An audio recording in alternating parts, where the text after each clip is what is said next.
తాడేపల్లికి చేరిన Narasaraopet ticket panchayat MLA గోపిరెడ్డికి వ్యతిరేకంగా బ్రహ్మారెడ్డి వర్గం ఆందోళన. ప్రజాపాలనతో ప్రభుత్వమే ప్రజల వద్దకు వెళ్తోంది. గడీల నుంచి గ్రామాలకు పాలన తీసుకువెళ్తామన్న రేవంత్. తెలంగాణతో బీఆర్ఎస్ది పేగుబంధం, ఓటమి స్పీడ్ బ్రేకర్ మాత్రమే అన్న హరీష్ రావు.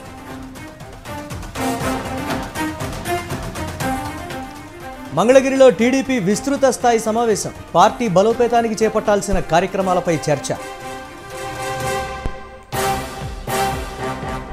ఏపీలో కొనసాగుతోన్న అంగన్వాడీల నిరసనలు, ప్రభుత్వం మొండి వైఖరి వీడాలంటూ ఆందోళన.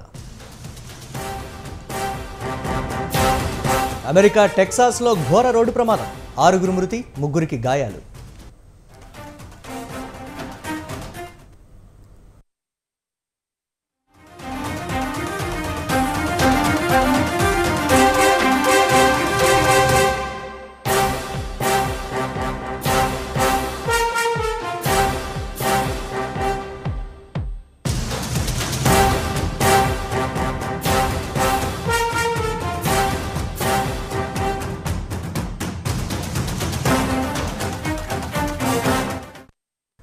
బ్రేకింగ్ న్యూస్ చూస్తున్నాం. ఢిల్లీలో ఏపీ ముఖ్య నేతలతో కాంగ్రెస్ అధిష్టానం భేటీ ముగిసింది. రాబోయే అసెంబ్లీ ఎన్నికలు, లోక్సభ ఎన్నికల్లో అనుసరించాల్సిన వ్యూహాలపై చర్చించారు.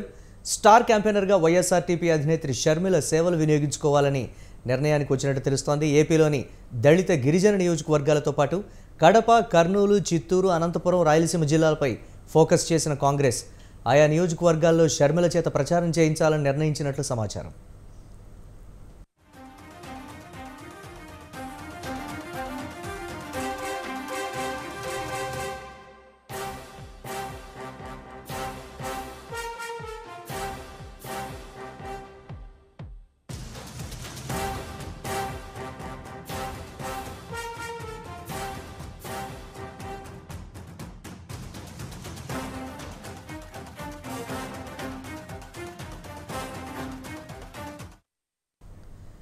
ఎస్సీ ఎస్టీ నియోజకవర్గాల్లో వైసీపీ రాకతో కోల్పోయిన కాంగ్రెస్ ఓటు బ్యాంకును తిరిగి తీసుకురావడమే ప్రధాన లక్ష్యంగా ముందుకు వెళ్లాలని అధిష్టానం నిర్ణయించింది. దీంతో పాటు ఈసారి ఎన్నికల్లో అసెంబ్లీలో అరంగేట్రం చేయాలన్నదే కాంగ్రెస్ పార్టీ ముఖ్య ఉద్దేశంగా వ్యూహాలు రచిస్తున్నారు. ఆంధ్రప్రదేశ్ విభజన అనంతరం జరిగిన ఎన్నికల్లో ఏపీ కాంగ్రెస్ ఒక్క సీటు కూడా గెలవలేకపోయింది. కానీ ఈసారి ఎన్నికల్లో అసెంబ్లీలో అడుగుపెట్టాలనే లక్ష్యంతో ముందుకు వెళ్తోంది. ఇందులో భాగంగా షర్మిలకు అధ్యక్ష బాధ్యతలు కూడా స్టార్ క్యాంపెయినర్గా ఆమె చేత ప్రచారం చేయించనున్నారు. వైసీపీ ఓటు బ్యాంకును కొల్లగొట్టడమే లక్ష్యంగా ఈ సమావేశంలో చర్చలు జరిపారు.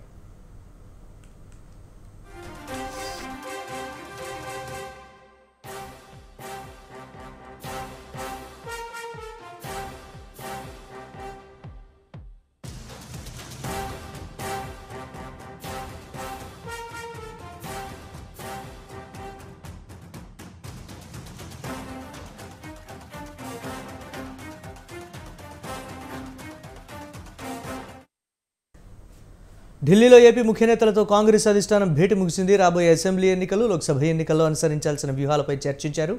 స్టార్ క్యాంపెయినర్గా వైఎస్ఆర్టీపీ అధినేత్రి షర్మిల సేవలు వినియోగించుకోవాలని నిర్ణయానికి వచ్చినట్లు తెలుస్తోంది. ఏపీలోని దళిత గిరిజన నియోజకవర్గాలతో పాటు కడప, కర్నూలు, చిత్తూరు, అనంతపురం, రాయలసీమ జిల్లాలపై ఫోకస్ చేసిన కాంగ్రెస్ ఆయా నియోజకవర్గాల్లో షర్మిల చేత ప్రచారం చేయించాలని నిర్ణయానికి వచ్చినట్లు సమాచారం.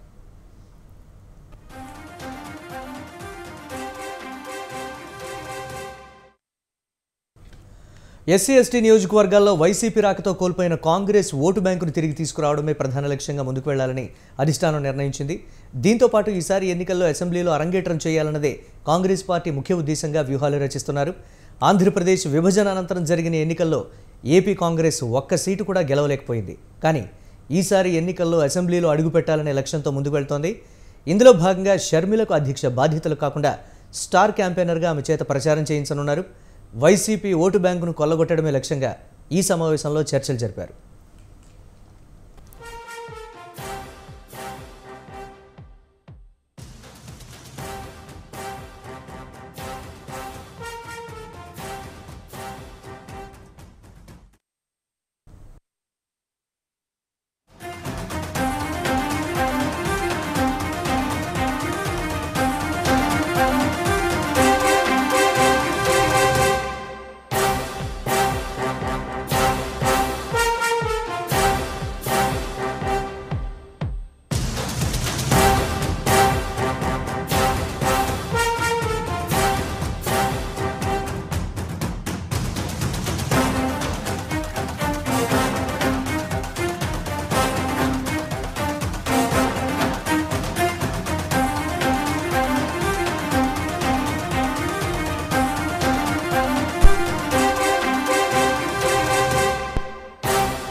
నర్సరావుపేట వైసీపీ టికెట్ పంచాయతీ తాడేపల్లి ప్యాలెస్కు చేరింది. నర్సరావుపేట నుంచి పెద్ద సంఖ్యలో వైసీపీ అసమ్మతి నేతలు తాడేపల్లికి చేరుకున్నారు. ఎమ్మెల్యే గోపిరెడ్డి శ్రీనివాసరెడ్డిపై అధిష్టానానికి కంప్లైంట్ చేసేందుకు సిద్ధమయ్యారు. డాక్టర్ గజ్జల బ్రహ్మారెడ్డి ఆధ్వర్యంలో తాడేపల్లికి చేరుకున్న అసెంబ్లీ నేతలు వైసీపీ కేంద్ర కార్యాలయం ముందు ఆందోళనకు దిగారు. గోపిరెడ్డి వద్దు, జగన్ ముద్దు అంటూ నినాదాలు చేశారు.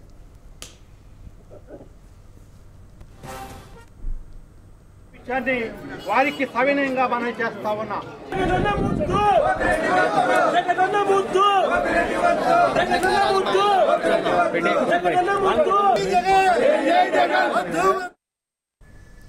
కొద్ది రోజుల నుంచి ఎమ్మెల్యే గోపిరెడ్డి శ్రీనివాసరెడ్డికి వ్యతిరేకంగా నియోజకవర్గంలో గజ్జల బ్రహ్మారెడ్డి పలు కార్యక్రమాలు నిర్వహిస్తున్నారు. ఈ క్రమంలోనే శ్రీనివాసరెడ్డికి బ్రహ్మారెడ్డికి పడటం లేదు. ఇద్దరి మధ్య పచ్చగడ్డి వేస్తే భగ్గుమంటోంది. రాబోయే ఎన్నికల్లో శ్రీనివాసరెడ్డికి టికెట్ ఇవ్వొద్దని అధిష్టానాన్ని బ్రహ్మారెడ్డి కోరనున్నారు.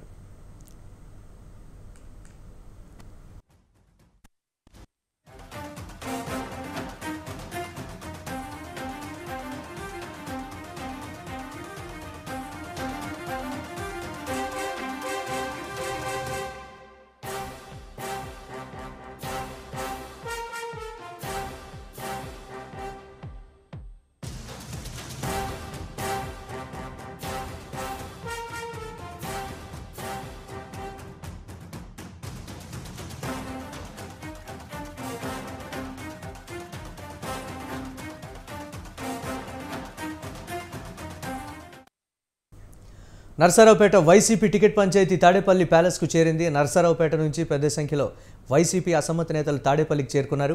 ఎమ్మెల్యే గోపిరెడ్డి శ్రీనివాసరెడ్డిపై అధిష్టానానికి కంప్లైంట్ చేసేందుకు సిద్ధమయ్యారు. డాక్టర్ గజ్జల బ్రహ్మారెడ్డి ఆధ్వర్యంలో తాడేపల్లికి చేరుకున్న అసెంబ్లీ నేతలు వైసీపీ కేంద్ర కార్యాలయం ముందు ఆందోళనకు దిగారు. గోపిరెడ్డి వద్దు, జగన్ ముద్దు అంటూ నినాదాలు చేశారు. ప్రస్తుత పరిస్థితికి సంబంధించి మరిన్ని అప్డేట్స్ మా కరెస్పాండెంట్ రమేష్ లైవ్ ద్వారా అందిస్తారు. Over to you Ramesh. Murali, YSR Congress పార్టీలో ఎమ్మెల్యే అభ్యర్థుల మార్పులు చేర్పులు అంశానికి సంబంధించి ఒకవైపు కసరత్తు జరుగుతూ ఉండగానే మరోవైపు కొన్ని నియోజకవర్గాల్లో సిట్టింగ్ ఎమ్మెల్యేలకు వ్యతిరేకంగా క్యాడర్ ఆందోళన పట్టినటువంటి పరిస్థితి కూడా ఉంది.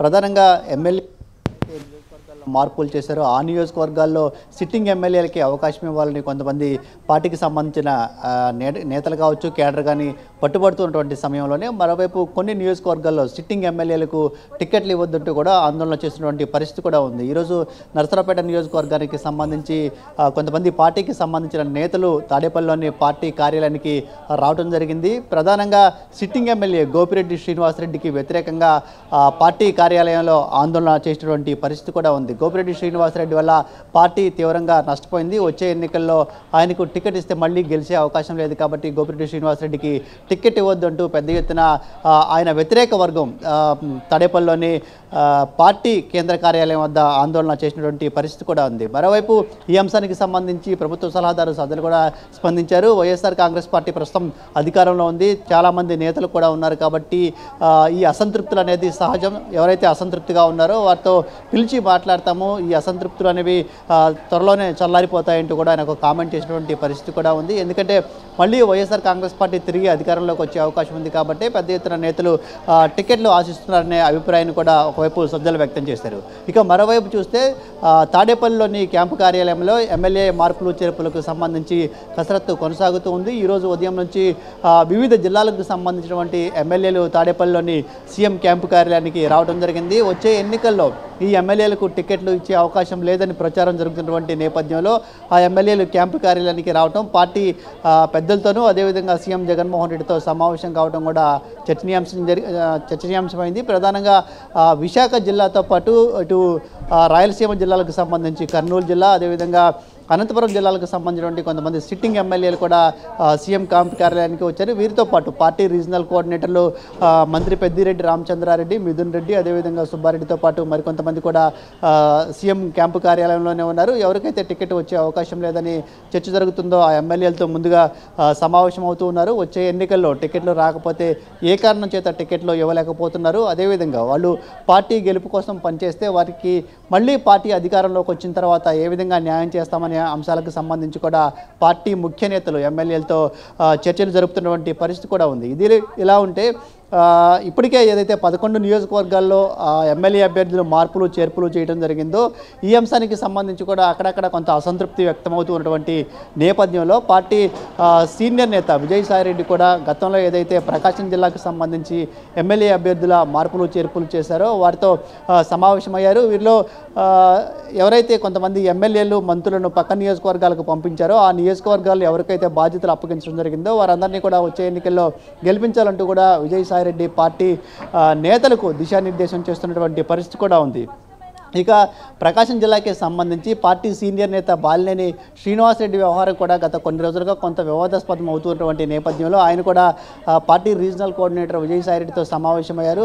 మరి కాసేపట్లో సీఎం జగన్మోహన్ రెడ్డితో కూడా సమావేశం కాబోతున్నట్టు తెలుస్తోంది. ప్రధానంగా వచ్చే ఎన్నికల్లో బాలినేని శ్రీనివాసరెడ్డి ఒంగోలు నుంచి పోటీ చేసే అంశానికి సంబంధించి అధిష్టానం ఒకవైపు స్పష్టత ఇవ్వటం లేదు, మరోవైపు ఆయన అనుచరులు కానీ ఆయన కానీ కొంత పార్టీ వ్యవహరిస్తున్న తీరుపైన అసంతృప్తిగా ఉన్నటువంటి నేపథ్యంలో ఈ భేటీ ప్రాధాన్యత సంతరించుకుందనైతే చెప్పుకోవచ్చు. ఈ పరిణామాలు ఇలా జరుగుతున్నటువంటి సందర్భంలోనే విశాఖకు సంబంధించిన వైఎస్ఆర్ కాంగ్రెస్ పార్టీ ఎమ్మెల్సీ శ్రీనివాస్ యాదవ్ వైఎస్ఆర్ కాంగ్రెస్ పార్టీకి రాజీనామా చేశారు. ఆయన జనసేన పార్టీలో కూడా చేరినటువంటి పరిస్థితి కూడా ఉంది. మొత్తంగా చూస్తే మాత్రం ఈ ఎమ్మెల్యే అభ్యర్థుల మార్పులు చేర్పులకు సంబంధించి ఒకవైపు కసరత్తు జరుగుతూ ఉన్నటువంటి సందర్భంలోనే సిట్టింగ్ ఎమ్మెల్యేలకు కొంతమంది వ్యతిరేకంగా ఆందోళన ఒకవైపు చేస్తూ ఉన్నారు. మరోవైపు టికెట్ రాని ఎమ్మెల్యేలు కానీ టికెట్ వచ్చే అవకాశం లేదని భావిస్తున్నటువంటి ఎమ్మెల్యేలు కూడా భవిష్యత్ కార్యాచరణకు సంబంధించి చర్చలు జరుపుతున్నటువంటి పరిస్థితి కూడా ఉంది. ప్రధానంగా గిద్దలూరు సిట్టింగ్ ఎమ్మెల్యే అన్నా రాంబాబు కూడా ఇటీవల కామెంట్ కూడా చేశారు. వచ్చే ఎన్నికల్లో తాను పోటీ చేయడం లేదనే అభిప్రాయాన్ని ఆయన స్పష్టంగా చెప్పారు. అయితే అనారోగ్య కారణాలతోనే తాను పోటీ చేయలేకపోతున్న విషయాన్ని కూడా స్పష్టంగా చెప్తున్న పరిస్థితి కూడా కనిపిస్తుంది. రైట్.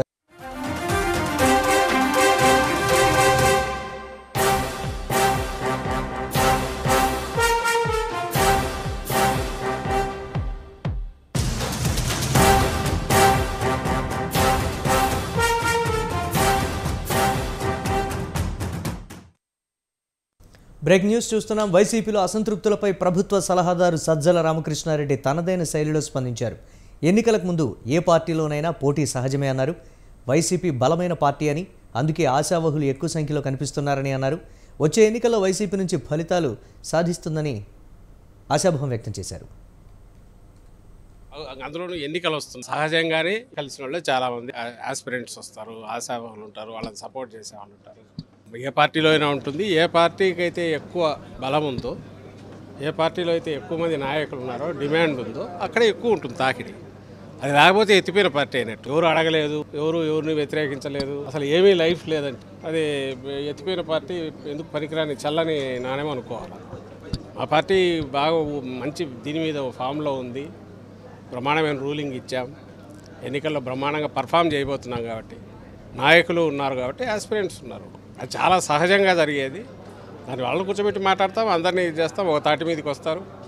అభ్యర్థులు ఎవరైతే వాళ్ళ తరఫున బ్రహ్మాండంగా పార్టీ తరఫున ప్రచారం చేస్తారు, బ్రహ్మాండమైన ఫలితాలు కూడా వస్తాయి. కాబట్టి దాని గురించి ఎవరు వరి కావాల్సిన అవసరంలా, ఏదో జరిగిపోతుంది.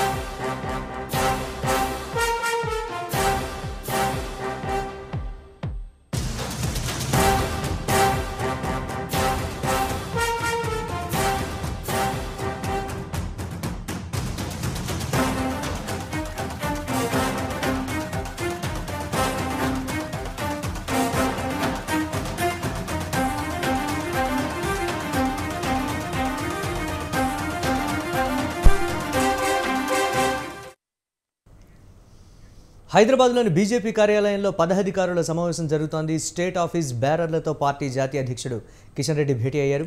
రేపటి అమిత్ షా పర్యటన, పార్లమెంట్ ఎన్నికలపై చర్చిస్తున్నారు. రేపు హైదరాబాద్ రానున్న అమిత్ షా అసెంబ్లీ ఎన్నికల్లో పోటీ చేసిన అభ్యర్థులతో పాటు గెలిచిన ఎమ్మెల్యేలతో విడివిడిగా సమావేశమవుతారు.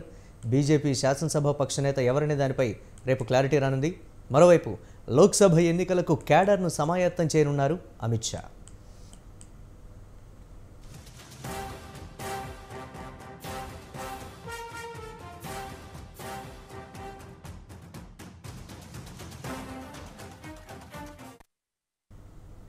బీజేపీ రాష్ట్ర కార్యాలయంలో పదాధికారుల సమావేశం జరుగుతోంది. కిషన్ రెడ్డి అధ్యక్షతన. దీనికి సంబంధించి మరిన్ని అప్డేట్స్ మా కరెస్పాండెంట్ శ్రీనివాస్ లైవ్ ద్వారా అందిస్తారు. ఓటీ శ్రీనివాస్. కార్యాలయంలో కిషన్ రెడ్డి అధ్యక్షుల పదాధికారుల సమావేశం జరుగుతుంది. ఈ సమావేశానికి డాక్టర్ లక్ష్మణ్ ఎంపీ, అదేవిధంగా ఎమ్మెల్యే రాజాసింగ్తో పాటు ముఖ్య నేతలందరూ హాజరయ్యారు. రేపు కేంద్ర హోంశాఖ మంత్రి అమిత్ షా హైదరాబాద్ రానున్నారు. అయితే ముఖ్యంగా పార్లమెంటు ఎన్నికల సందర్భంగా కొంగరకాల్లో ఏర్పాటు చేస్తున్న సమావేశంలో కేంద్ర హోంశాఖ మంత్రి పాల్గొని బీజేపీ నేతలకు దిశానిర్దేశం చేయనున్నారు. పార్లమెంటు స్థానాలను, ఎక్కువ స్థానాలు గెలుపుకు ఏ విధంగా పోవాలన్నటువంటి కార్యాచరణను రూపొందించే అవకాశం ఉందని చెప్పవచ్చు. అదేవిధంగా కొత్తగా ఎన్నికైనటువంటి 8 మంది ఎమ్మెల్యేల్లో బీజేపీ పక్ష అసెంబ్లీ నేతను కూడా ఎన్నుకునే అవకాశం ఉంది. రేపు 12 గంటలకు కేంద్ర హోంశాఖ మంత్రి ప్రత్యేక విమానంలో శంషాబాద్కు రానున్నారు. అక్కడి నుండి నోవోటెల్ ప్రైవేట్ హోటల్లో అక్కడ కొంతసేపు ముఖ్య నేతలతో భేటీ అయిన తర్వాత చార్మినార్ భాగ్యలక్ష్మమ్మ టెంపుల్కు వచ్చి అక్కడ ప్రత్యేక పూజలు నిర్వహించి కొంగరకాలానికి చేరుకోనున్నారు. అయితే రేపు అమిత్ షా సమావేశం ఏ విధంగా ఉండాలి, అందులో ఎలాంటి అంశాలు ఎజెండాగా చేర్చాలి, అదేవిధంగా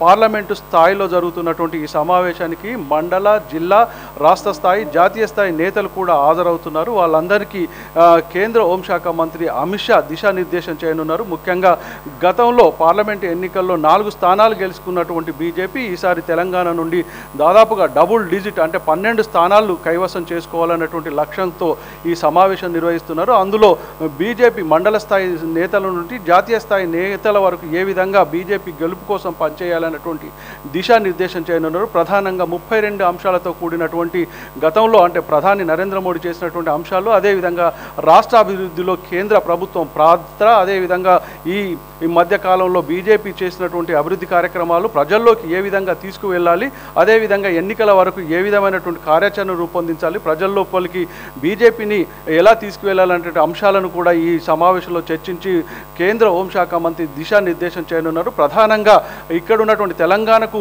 కేంద్ర హోంశాఖ మంత్రి అమిత్ షాని ఇన్ఛార్జిగా వ్యవహరించే అవకాశాలు కూడా ఉన్నాయి. అదేవిధంగా ఈ మధ్య జరిగిన ఎన్నికల్లో గెలిచినటువంటి 8 మంది ఎమ్మెల్యేలలో ఒక వ్యక్తిని అంటే ఒక ఎమ్మెల్యేను ప్రతిపక్ష నాయకుడిగా చేయడానికి ఇక్కడ ఉన్నటువంటి రాష్ట్ర నాయకత్వం పూర్తి బాధ్యతలు అమిత్ షాకే అప్పగించింది. అయితే ఈ బీజేపీ అసెంబ్లీ నేతగా ఎవరిని ఎన్నుకుంటారో అన్నటువంటిది కూడా ఉత్కంఠంగా ఉంది. ముఖ్యంగా 3 సార్లు గోషామాల్ నుంచి గెలిచినటువంటి రాజాసింగ్, అదేవిధంగా కామారెడ్డి నుండి అంటే ఇద్దరు సీఎంలు, గత సీఎం మాజీ సీఎం ఇటు కేసీఆర్ను, అదేవిధంగా ప్రస్తుత సీఎం రేవంత్ రెడ్డిని ఓడించినటువంటి వెంకటరమణారెడ్డి, అదేవిధంగా నిర్మల్ నుండి 2వసారి గెలిచినటువంటి మహేశ్వర్ రెడ్డి పోటీలో ఉన్నారు. వీళ్ళ ముగ్గురులో ఎవరినో ఒకరిని బీజేపీ పక్ష నేతగా ఎన్నుకునే అవకాశం ఉంది. వాటికంటే ముఖ్యంగా పార్లమెంట్ ఎన్నికల్లో డబుల్ డిజిట్స్ సాధించాలి. ముఖ్యంగా దక్షిణ భారతదేశంలో ఇటు తెలంగాణ, కర్ణాటకకు బేస్ చేసుకుని అమిత్ షా ప్రత్యేక దృష్టి తెలంగాణ మీద పెట్టాడని చెప్పవచ్చు. ఈ ఎన్నికల తర్వాత వచ్చేటువంటి స్థానాలను బట్టి ఇటు తెలంగాణలో తిరిగి బీజేపీని బలోపేతం చేయడానికి కావాల్సినటువంటి దిశానిర్దేశం కూడా చేయనున్నారు. రేపు వచ్చేటువంటి అమిత్ షాకు ఎలాంటి ఏర్పాట్లు చేయాలన్నటువంటి విషయం మీద ఈరోజు ఇప్పుడు ప్రస్తుతం బీజేపీ కార్యాలయంలో సమావేశం జరుగుతుంది. Murali. Right, thanks for update Srinivas.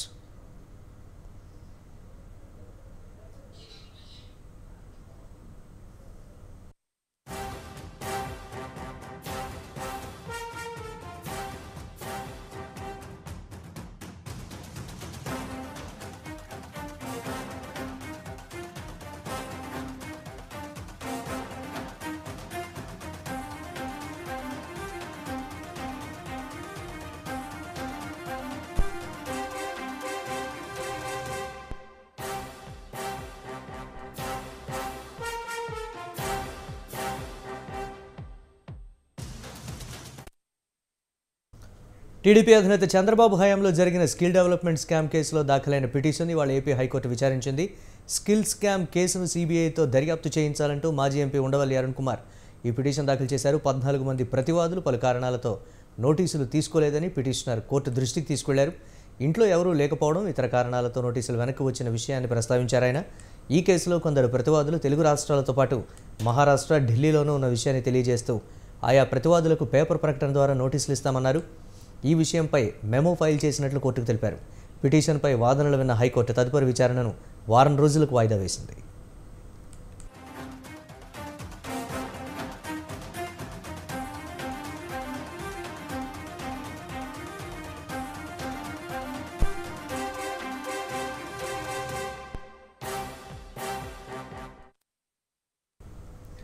Chandrababu Pawan కళ్యాణ్పై deputy CM Narayanaswamy తీవ్ర విమర్శలు చేశారు. ఎన్టీఆర్ను చంద్రబాబే వెన్నుపోటు పొడిచారన్నారు.